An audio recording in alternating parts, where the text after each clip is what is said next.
வணக்கம், இது நிலா கிச்சன். இன்றைக்கி நாம் ஒரு இன்ட்ரெஸ்டிங்கான ரெசிபி தான் பார்க்க போகிறோம். சிக்கன் சுக்கா. ரொம்ப ஈஸியான ஒரு ரெசிபி, எல்லாருக்கும் பிடிச்ச மாதிரி ஒரு சிக்கன். இப்போ இது எப்படி பண்ணலாம் அப்படின்னு சொல்லிட்டு பார்க்கலாம். அதுக்கு முன்னாடி எல்லாருமே நம்ம சேனலை சப்ஸ்கிரைப் பண்ணிவிடுங்க, லைக் பண்ணுங்கள், ஷேர் பண்ணுங்கள், கமெண்ட் பண்ணுங்கள். வாங்க வீடியோக்குள்ளே போகலாம். சிக்கன் நல்லா க்ளீன் பண்ணி வச்சுட்டு மசாலா போட்டு ஒரு 1/2 hour மேக்னேட் பண்ணி வச்சிட்டிங்கன்னா நல்ல சாஃப்டான ஒரு சிக்கன் கிடைக்கும். அதுக்கப்புறம் ஒரு 10 to 15 நிமிஷத்துக்குள்ளே இந்த ரெசிபி முடிஞ்சு போகும். ஃபஸ்ட்டு பவுல் எடுத்துடுங்க. சிக்கன்லாம் க்ளீன் பண்ணி வச்சுருவோம். 2 வெங்காயம் எடுத்துருக்குறேன். 2 வெங்காயத்தையும் ஒரு 200 கிராம் இருக்கும் மெல்லு சட்டு ஸ்லைஸ் பண்ணி எடுத்துக்கிடுவோம். 300 கிராம் போன்லெஸ் சிக்கன் நான் எடுத்துருக்குறேன். நீங்கள் போனாட்டு கூட எடுத்துக்கலாம். வெங்காயம் கொஞ்சம் நிறைய சேர்த்திங்கன்னா நல்லாயிருக்கும்.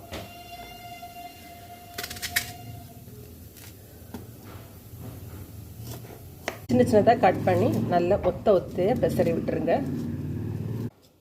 இப்போ உதிர்த்து விட்டிங்கன்னா ஈவனாக ஃப்ரை ஆகி வரும். கடாயில் எண்ணெய் விட்டு வெங்காயத்தை ஃப்ரை பண்ணி வைக்கலாம். மொத்தமாக ஒன்றா தட்டாதுங்க. இதே மாதிரி கோல்டன் கலர் வந்த உடனே இதை எடுத்துருவோம். நல்லா ப்ரௌன் கலர் வரட்டும். கோல்டன் கலர் வந்த உடனே ஆனியன் எல்லாம் வெளியில் எடுத்துடலாம்.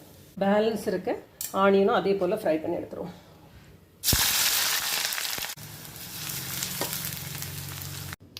ஆனியன் எல்லாமே நல்லா ப்ரௌன் ஆட்டு ஃப்ரை பண்ணி எடுத்தாச்சு. இங்கே சிக்கன் மேக்னேட் பண்ணி வச்சுருக்கிறேன். 1 டீஸ்பூன் இஞ்சி பூண்டு விழுது, 1/2 டீஸ்பூன் தனியா பொடி, 1/4 டீஸ்பூன் கரம் மசாலா, வீட்லேயே நம்ம அரைச்ச கரம் மசாலா. கரம் மசாலா நம்மளோட லிங்க் இருக்குது, நீங்கள் வேணும்னா செக் பண்ணிக்கிடுங்க. 1/4 டீஸ்பூன் மஞ்சள் பொடி. மஞ்சள் பொடி கொஞ்சம் கம்மியாகவே போடுங்க, ரொம்ப வேண்டாம். அதுபோல் 1/2 டீஸ்பூன் மிளகாய் பொடி. இவ்வளோ தான் இதில் சேர்த்துருக்கோம்.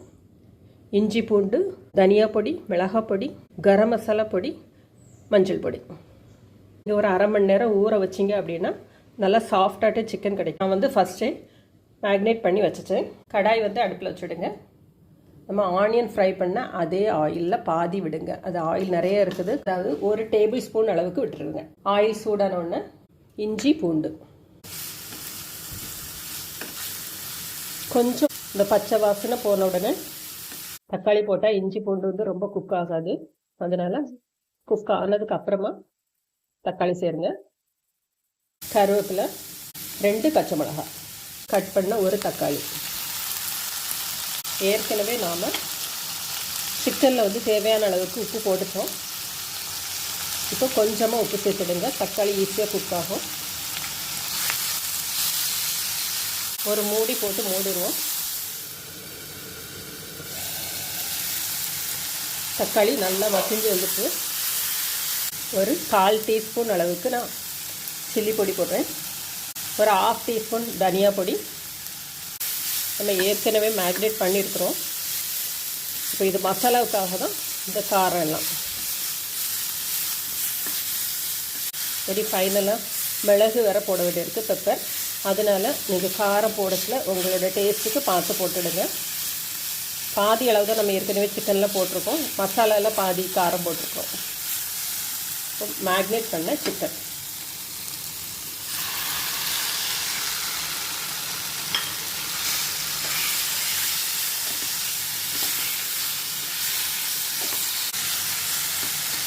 ஒரு 2 நிமிஷம் அப்படி மூடி போட்டுருவோம்.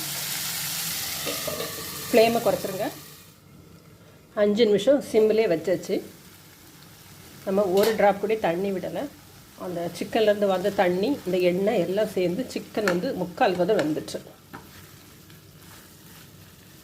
இப்போ ஃப்ரை பண்ணி வச்சுருக்கோம் ஆனியன்ஸ் நல்லா கிளறி கொடுங்க.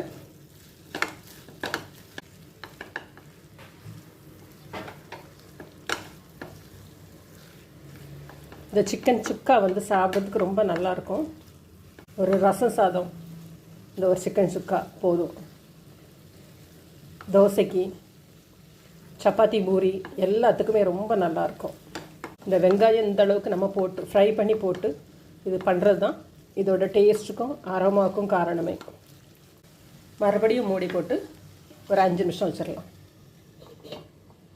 போன்லெஸ் சிக்கன் அப்படிங்கிறனால ஈஸியாகவே குக் ஆயிரும்.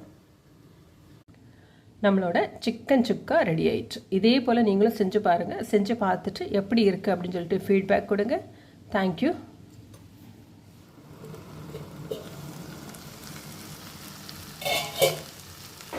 சூப்பராக நம்ம சிக்கன் சுக்கா வந்து ரெடி ஆயிடுச்சு. ரொம்ப அழகாட்டு வந்திருக்கு. டேஸ்ட்டும் மனமும் ரொம்ப நல்லா இருக்குது. நம்ம ஒரு ட்ராப் கூட தண்ணியே விடலை. இப்போ ஃபைனலாட்டு ஒரு 1/2 டீஸ்பூன் பெருஞ்சீரக பொடி, 1/2 டீஸ்பூன் மிளகு பொடி, நல்ல மிளகு, 2 இனுக்கு கருவேப்பிலை, காம்போடே போட்டுருங்க. காம்பும் நல்ல வாசமாக இருக்கும்.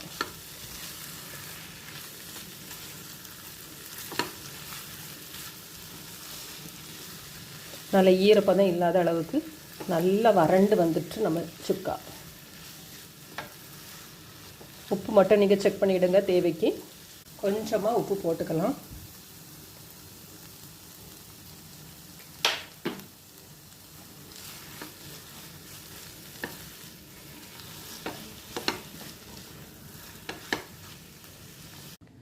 நம்மளோட சிக்கன் சுக்கா ரெடி ஆயிடுச்சு. இதே போல் நீங்களும் செஞ்சு பாருங்கள். செஞ்சு பார்த்துட்டு எப்படி இருக்குது அப்படின்னு சொல்லிட்டு ஃபீட்பேக் கொடுங்க.